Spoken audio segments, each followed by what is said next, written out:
chant one more time, and then you can repeat it. It's smaller than this, right? Yeah, there's more than all of it. Tapo bhikshina papana. Tapo bhikshina papana. Shantanam vitaragiram. Shantanam vitaragiram. Mumukshunam apekshyoyan. Mumukshunam apekshyoyan. AtmaBodha vidhiyate. AtmaBodha vidhiyate. So, take a moment to relax. Open your book. Take a breather. So many things going on. Take a few minutes to just be.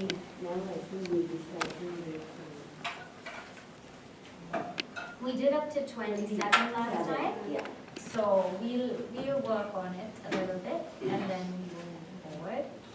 So let's read together from 20. I think I started from 23 last time. Let's start from 23 to 27. Let's read together. So if you have your book, it's on page 65. You all want to come in the middle? Yeah, sure. Come here, so I don't have to. Okay. Yes.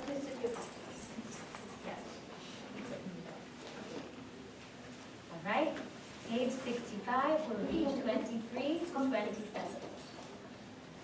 Ragecha. We can read together? Sure. Yeah. Ragecha sukha dukkhani buddhau satyam pravartate sushuptau nasti tannashe tasmat buddhestu natmanaha prakasho tasya.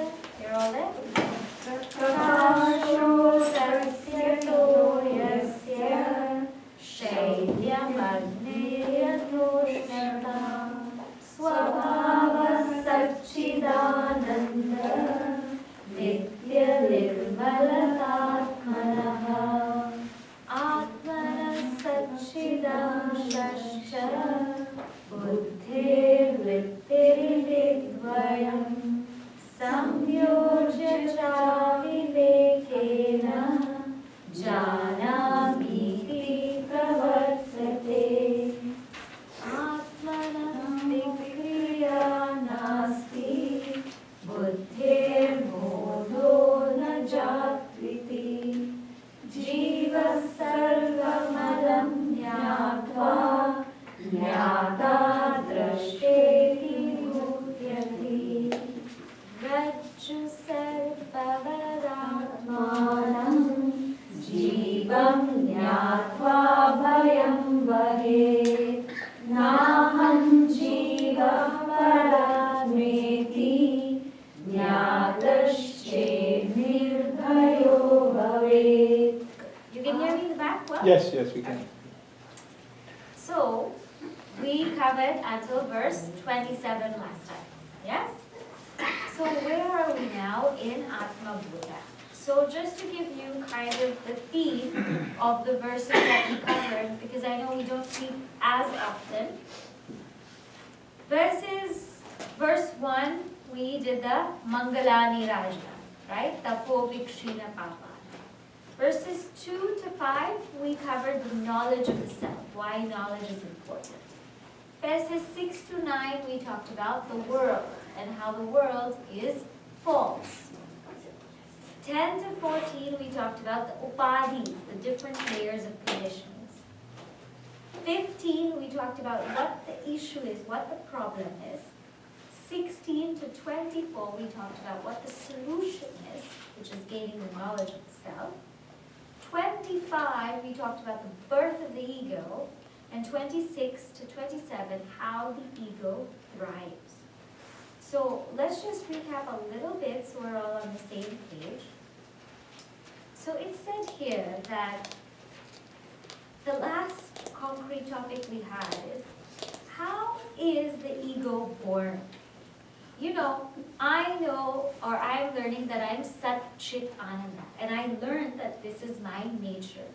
But yet, there's this ego entity here. How did that ego take birth? What is that ego, and what is it comprised of?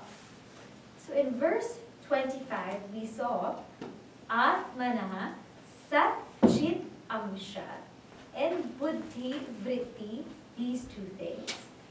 When they come together, that forms what is called the jiva. So what do I mean by this?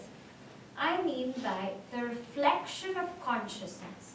So there's pure consciousness, there's a reflection of consciousness, which is called Chidabhasa, or sometimes called Chitchaya.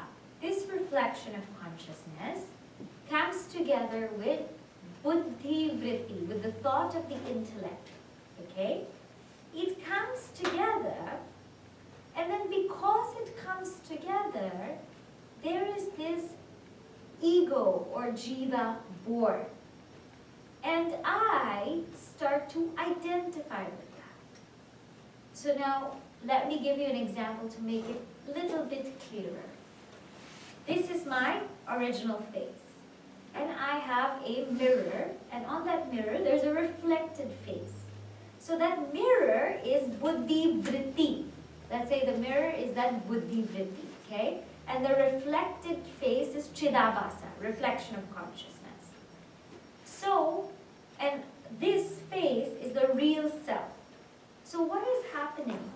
The self is, nothing is happening to the self, but because the mind, intellect, equipment is there, because there's a mirror there, there's a reflection. You can't help it. Wherever there's a mirror, there's a reflection. So wherever there's a mind, intellect, equipment, there will be the reflection of consciousness. We can't help it, it's there. But the issue is, we take that to be us, when the self is something completely different. The self is in fact untouched. The self has nothing to do with it. So the ego is born this way. When the mind and intellect equipment come together with a reflection of consciousness, they form what is called jiva. And that jiva is just there. But I say that that's me. I say that I'm the knower, I'm the doer, I'm the enjoyer. I take that to be me. You see how real the problem is? So now what's the solution? You tell me. Can we destroy the reflection of consciousness? Can we destroy the reflection? Can we destroy the mirror? Will the mirror ever be without the reflection? No, it's just there. It will happen. Can I destroy the self? Is that the solution? No. The only solution here is to just know that that's not me. Guna gunesho vartante, like we see in Bhagavad Gita, this body, mind, intellect, it's just doing its thing. Why do you and I have to start to go there and identify with it? Why do you and I have to go become the PFT? Let it do its thing. I am just the witness consciousness. And I can't help but that process happens. The body does whatever it has to do. The mind does whatever it has to do. And the intellect does whatever it has to do. Why do I have to own it up? And in verse 26 it says, why are you owning it up? Because Atmanaha Vikriya na asti. Means in the self there is no change, there's no modification. So why am I taking all of this to be the self? And in fact, the level that I identify is the level that I suffer. So think about this clearly. The level that I identify is the level that I suffer. So, take the body. Body is in pain. There is a headache. Now I have two options. Option one, I tell everybody in the house, I have a headache. Leave me alone. I have a headache. I have a headache. Live broadcast that I have a headache. Right? Option two, the head is hurting. Let me try to keep myself busy. Let me just go about my work. Let me do something else. And let's see what happens. Now, who will feel more pain Option 2 or option 1? Option 1. Option 1, the one who's broadcasting that I have a headache and this and that, because they're identifying with the body more. Now we'll take the mind. The mind is highly, highly disturbed. So many disturbing thoughts are happening. And it's swirling and twirling and twirling and twirling. And option 1, I can be so bogged down, like why is my mind like this? It's going crazy. Or option 2, I can look back and say, it's the mind, it will do what it does, but I'm ever steady just watching. Who will get more disturbed? 1. Option 1. Right? Now we come to the intellect. Intellect is the seat of ego. It's that mana, apamana. How come this person didn't respect me? Yesterday we had a fundraiser. This person didn't even look at us. They didn't even smile at us. They didn't say anything at us. Or a person really likes me and respects me. I feel like, wow, that's so amazing. Versus option 2, whoever comes, whoever goes, it's the intellect. It's not me. It's that ego that they're honoring. I've got nothing to do with it. Who will get more disturbed? Option 1. So what is Vedanta telling us? That the more we identify, the more sorrow we will feel. So the trick is to stop identifying them. Why are you and I getting into this ego unnecessarily? It's not that. It's got nothing to do with us. It cannot. The self cannot change to become the ego. It's just a reflection. It's just a shadow. It's called chaya. It's a shadow. It's a reflection. As our whole life goes, when we take that reflected us, reflected face in the mirror to be ourselves. This is the whole entire problem. So this is how the ego is born. This is how the ego is formed. Now what happens when we identify with the ego?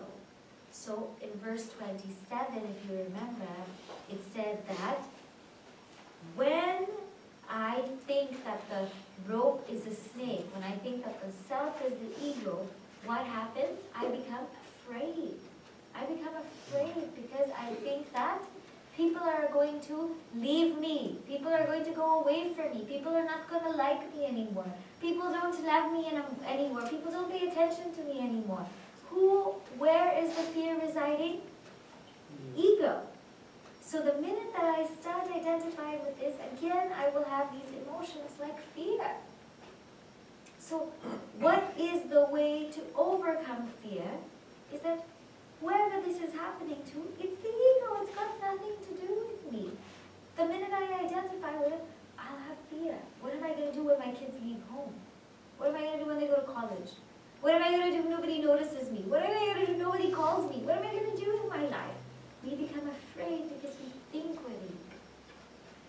And more practically, I said, what can we do if we have fear?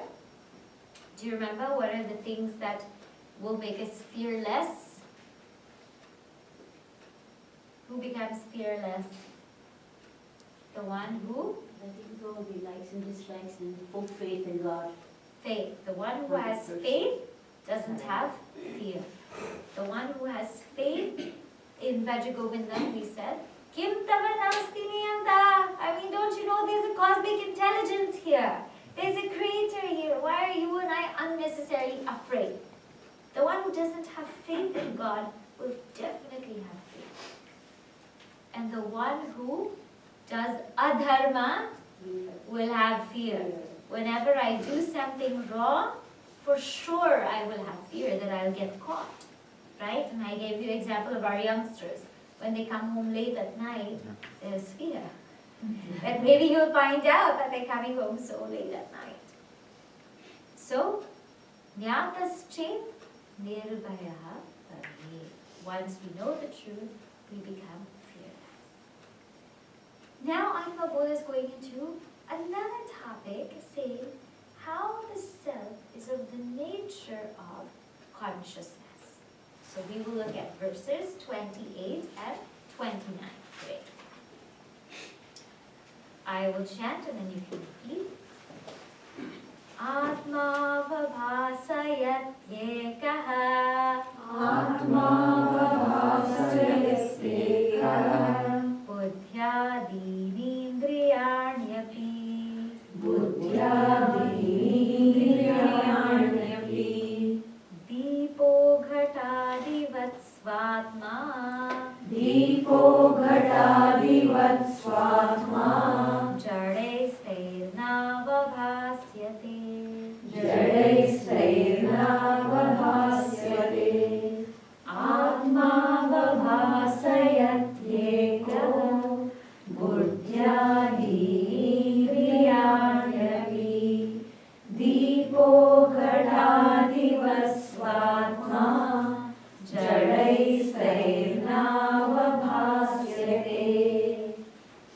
So here it says Atma, the self, Eka avabhasayati, means this Atma is just one, and it is the one that illumines. Avabhasayati, it illumines.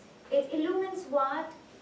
Buddhyadin, buddhi, etc. means intellect, mind, ego, memory. It illumines it. It illumines it. Indriyani api, even the sense organs. And what's it like? Deepo gatadivat. It's just like a lamp illumines a pot. So the self illumines the mind, intellect, equipment, just like a lamp illumines a pot.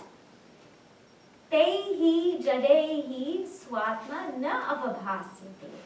Means these inert things, they cannot illumine Atma, nor can they illumine themselves because they are jada, they are inert. So here, in this verse, it establishes that Atma is self-luminous, self-effulgent, and it's the ultimate seer. And we've seen this maybe a few times now. But there is a clear difference between the seer and the seen, right? So tell me now, what are the differences between the seer and the seen? Let's say we have the seer. Let's say this is a cat, and this is seen, and my eyes are the seer. What's the difference between the two? What's the difference between the two? So, one, The scene is constantly changing, possibly. scene is constantly changing, right? It changes. see itself. The seer cannot see itself. Good. So the seer can't see itself. The scene kind of changes, right? And the seer is relatively not so changing. What else? The scene is inert, right? It's jada. And the seer is somewhat sentient. Somewhat sentient. Because you can't see. The seer is somewhat unaffected by the scene, correct? So we see now these things. They're different. This is inert, this is changing, and this goes either way. Here, this is somewhat sentient, somewhat changeless, and this is unaffected. So this is the seer, this is the scene, and this becomes inert. Why is it inert? Because it cannot see itself, it can't know itself, and it cannot know this I. So therefore, it's called inert. An inert thing cannot know itself or cannot know anything else. And when I look at this, when my eyes look at this blue thing, do the eyes become blue? No, you would think I'm crazy, the eyes become blue. It's not like a cartoon. And do the eyes become like cylinder? No. So we say, okay, so the truth of the matter is the eyes are the ones that are seer. Then we look at the eyes and come back to the eyes and say, okay, something else is illumining the eyes. The eyes become seen and the mind becomes the seer. And how do the eyes change? Sometimes there's red eye, there's dry eye, sometimes there's tired eyes, right? Eyes are relatively changing. This is relatively changeless in the way that it's illumining. this is inert. Why? Because it cannot see itself. It can't see itself. And really speaking, to see this, it needs the mind. So really speaking, with respect to the mind, it is inert. Right? At first it seems like it's sentient, but really it is inert. And now, is the mind affected by the eyes? When I go to the DMV and they tell me, oh, you need to wear glasses, does my mind need to wear glasses? No, right? When my eyes are tearing, do I need to wipe my mind? They're two different things. They're different. They're separate. So this becomes the seer, and this becomes seen. Now, again, we go a level deeper. What is it that illumines the mind? What is it that illumines the mind? So, consciousness, right? We can say mind here means mind, intellect. We say now consciousness.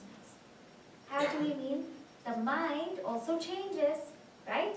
It goes here, it goes there, it's thinking this, thinking that, it's going everywhere. Even sitting here, your mind can travel so many, many, many miles, right? Sitting here, it says in the Upanishad that sitting here, it goes everywhere, can go everywhere. And then what else? The mind is, it's inert now. We thought it was sentient, but now it's inert because it is illumined by something else and it cannot see itself. So this mind is inert. And now tell me, just like my eyes don't become blue when I look at this, and just like my mind doesn't need eyeglasses when my eyes need eyeglasses, why is it that I seem to get affected by my mind? Why is it that the seer never gets affected by the seen, but as though the ultimate seer gets affected by the seen? Why is it that I, as though, get affected by my mind? Isn't it crazy? If this can't affect my eyes, if my eyes can't affect my mind, then how's my mind affecting consciousness? The seer and seen are completely two different things. Right? So what this is saying is the seen is inert. It is changing. And it is dependently existing on the seer, and it does not have the ability to affect the seer. But yet the seer, as though, gets affected. So when we think about Atma, what exactly is Atma? Atma is that ultimate seer. It's like when you go in and in and in and in, and you can't go in anymore. It's that ultimate seer that never becomes seen. Because guess what? The eyes were the seer, they became seen. The mind was the seer, the mind became seen. But consciousness is the ultimate seer which never gets seen and is ever unaffected. That is what you call Atma. So sometimes you and I will feel this, we will get a glimpse of this, that when there are just thoughts moving and there is witness consciousness just witnessing everything, that is called Atma. That is called Sakshi. That is called consciousness. So, now, we know that the real value of the world is the seer, and everything else is seen. Now, how much of our attention goes to the seen and how much of our attention goes to the seer? 101%. 101%. Where are we supposed to go in Vedanta? What are we supposed to do? We're supposed to turn inward to come to the seer. But what are we doing every single day? We're turning outward to come to the seen. See? So Vedanta is meant to come from the seen to the seer, from the known to the knower, from the created to the ultimate creator. So in this verse it's saying that there is, and that Atma, it's not that again you and I have individual Atmas. Atma Eka. It is only one. It is one? Why is it not that everybody has a little Atma? What would happen if everybody had a little Atma? What would happen? Divide. That's not moksha. Because our little Atmas would compete with each other. Oh, my little Atma is purer than your little Atma. My little Atma, I can feel the light in me. It's really expanding. That's not Atma. It's only one. If it were 2, 3, 4, it wouldn't be infinite. So Atma eka avabhasayati buddhyadin indriyanyati. That ultimate seer which illumines everything is called Atma. And it is like the lamp. Deepo katadivat. It's like the lamp illuminating the pot. Jade stay na avabhasyati. The inert things cannot illumine themselves, nor can they see Atma, can they illumine Atma. Now, let me ask you a question. So, if these cannot illumine Atma because they are inert, can the mind know Atma? Can the mind know Atma? No. How many say yes? How many say no? So then what is the mind doing? What are we doing? What are we doing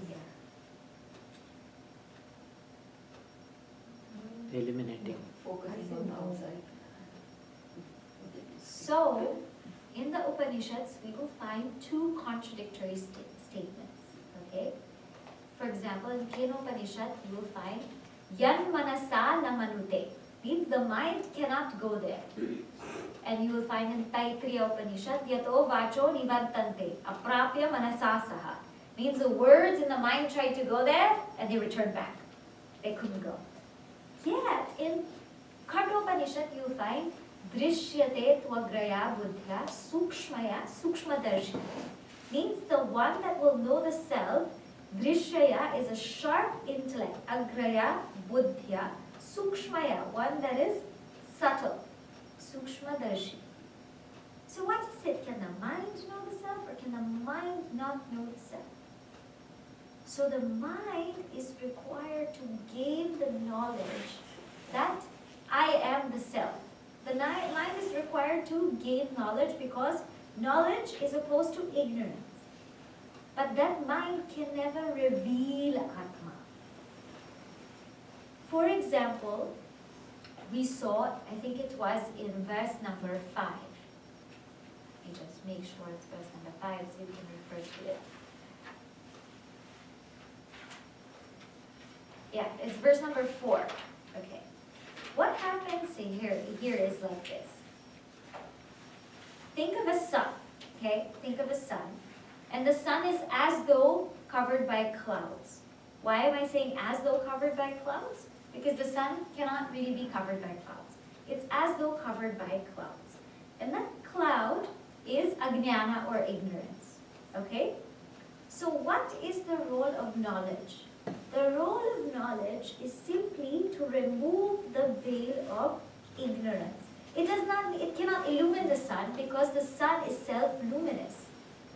So the mind cannot reveal the self. Nobody, the mind, the intellect can never reveal the self. It can never experience the self. It can never do that because that which illumines the mind is the self. So what knowledge does is it just removes the veil of ignorance. And the self shines by itself. This is clear? So the role of Shastra should be very clear. Nobody can reveal Atma to you. Nobody. Because Atma is self-luminous. Sometimes we may use it in context, when we talk and everything. But nobody can reveal Atma to us. Everything, the only thing that Shastra can do is really take away that veiling of ignorance. Okay? So this much is clear? So now we move on to verse 29. Swabodhena नान्यबोधे च स्वबोधेनान्यबोधे च बोधरूपतयात्मनः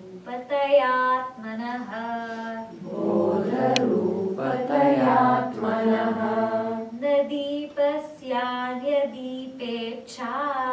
न दीपस्यान्यदीपेच्छा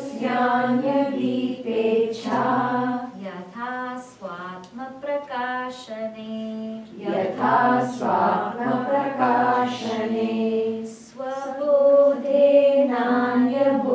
स्वबोधेनान्यबोधे च बोधरूपतयात्मनः न दीपस्यान्यदीपेच्छा यथा स्वात्मप्रकाशने. So, swabodhe, with reference to self-knowledge.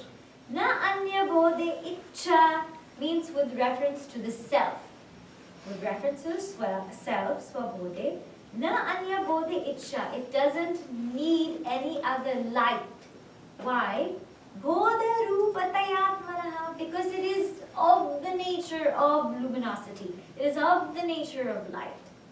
Na deepasya anya deepa ichcha means a lighted lamp doesn't need another lighted lamp to illuminate. Yatha swatma prakashane. In the same way, this Atma is self-luminous. A question might come to the seeker as, this Atma is the ultimate seer. It's the ultimate seer, but who is the one who's illuminating this Atma? Who is the one that's illuminating this Atma? Question may come.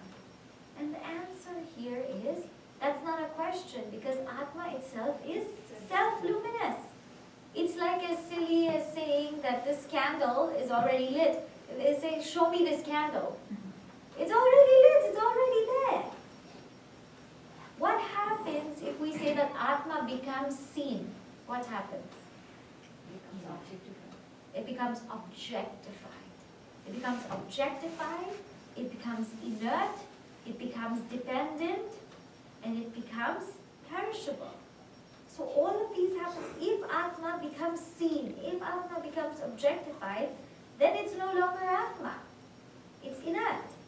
So Atma, na anya bodhe ichcha, it doesn't need anything else to reveal it. It is that which is self-luminous, self-aware.